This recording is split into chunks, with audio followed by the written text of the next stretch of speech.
салом, хиромон бақозода ҳастам бо ахбори рӯзи душанбе 21 июл.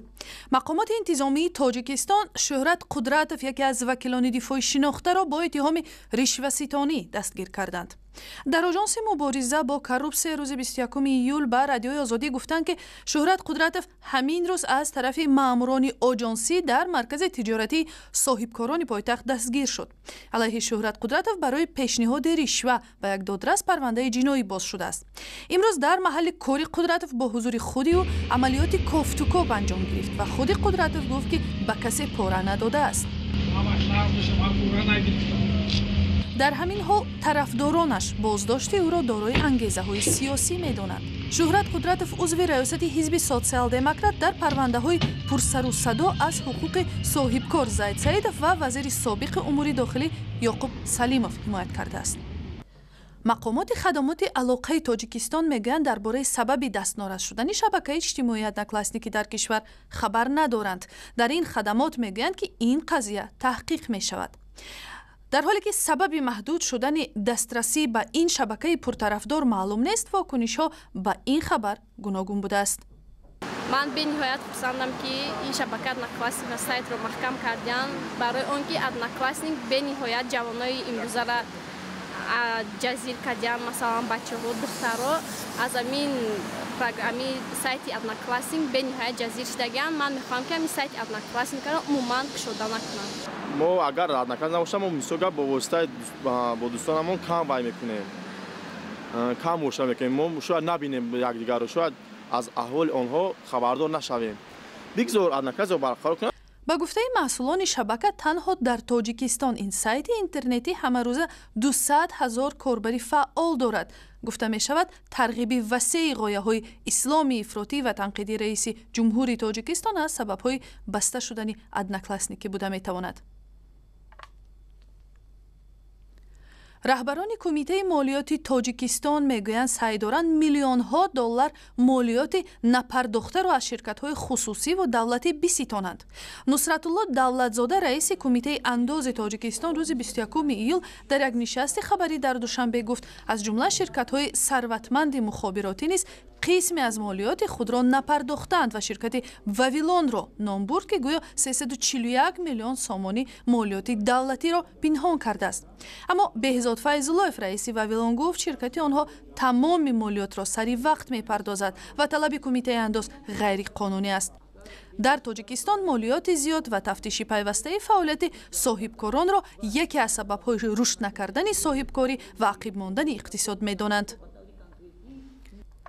дар Тоҷикистон ба марзи 50 дараҷаи селсия наздик шуда зиндагии бахусус беморон ва рӯзадоронро сахт кардааст.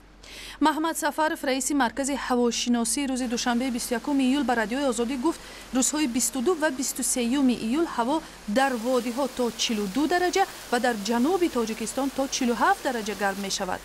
ба гуфтаи Маҳмад Сафаров мумкин аст ҳарорати баланд барфу пиряхҳои Тоҷикистонро бо суръат об карда сабаби боло рафтани сатҳи рӯдхонаҳо ҳам шавад.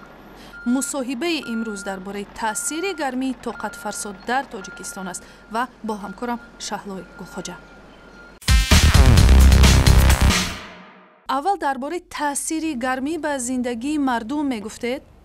бале хиромон, агар шӯхӣ бикунем, меҳри офтоби мӯъҷизаофар ба Тоҷикистон рӯзҳои ахир ба ин ҳад зиёд шудааст ки тоб овардан ба он воқеан ҳам сахт аст ва имрӯз дар Душанбе ҳарорат дар соят то ба 37 дараҷа мерасад ва фақат чанд дақиқа кофист ки шуморо офтоб бизанад. ба далели гармӣ тоқатфарсо мардуми рӯзадор аз хона берун намеоянд ва масалан имрӯз дар назди биноҳои Душанбе занонро намебинед ки гурӯҳ нишаста бо ҳам суҳбат мекунанд ва онҳое ки рӯзадоранд дар хона монданд ва албатта бисёриҳо ҳастанд ки кор доранд ва аз ночорӣ берун меоянд. бисёриҳои дигар низ мардон барои фирор аз гармӣ ба обозӣ ва шиноварӣ мераванд ва айни замон кулу ҳавзҳои шиноварии атрофи шаҳр аз ҳама ҷои пуродам аст. оё мақомот дар ин рӯзҳо ба сокинони кишвар ҳушдор ё машварат доданд ки аз эҳтиёт кор гиранд? хуб, мақомоти кумитаи ҳолатҳои фавқулода ба ниҳодҳои худ дар ноҳияҳо амр доданд ки назорат дар назди кулу рудхонаҳоро зиёд кунанд то аз тасодуфу ғарқ шудани одамон ҷилавгирӣ шавад. Табиён ҳам тавсия медиҳанд ки дар ин рӯзи гарм беҳтар аст мардум дар соя бошанд ва ба қадри кофӣ об нӯшанд то оби баданашон хушк нашавад. Касоне ки бемориҳои дил ва роҳҳои нафас доранд, онҳо низ бояд дар ҷоҳои соягӣ бигарданд то ин ки бемориашон хуруҷ накунад. Ва аз ҳама муҳимтар, кӯдаконро бояд эҳтиёт кард ва ба онҳо низ муназзам об дода шавад. Дигар ин ки дар ин рӯзҳои гарм ангезандаҳои бемориҳои сироятӣ зиёд мешаванд ва аз ин рӯ бояд меъёрҳои беҳдоштӣ риоя шаванд. оё дар бораи таъсири гармо ба сиҳатии мардум хабаре ҳаст?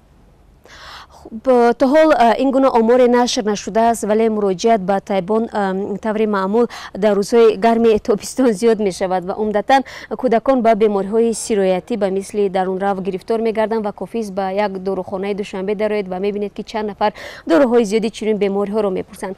Ҳарчанд ба гуфтаи ҳавошиносон ҳарорат боло рафта бошад ҳам, аммо олудагии ҳаво аз меъёр зиёд нест ва ихроҷи дуду дигар газҳои олудакунандаи ҳаво дар душанбе ба гуфтаи маркази обу ҳавошиносӣ аз меъёр зиёд набудааст.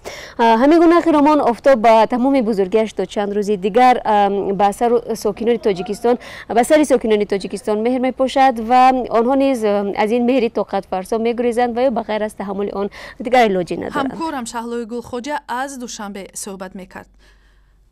ва гузоришу ахбори аз ин ҳам бештар дар вебсайти Радиои Озодӣ, саҳифаҳои мо дар Фейсбук, Твиттер ва Ютуб ва ҳам заминаи махсуси Радиои Озодӣ барои телефонҳои ҳамроҳ.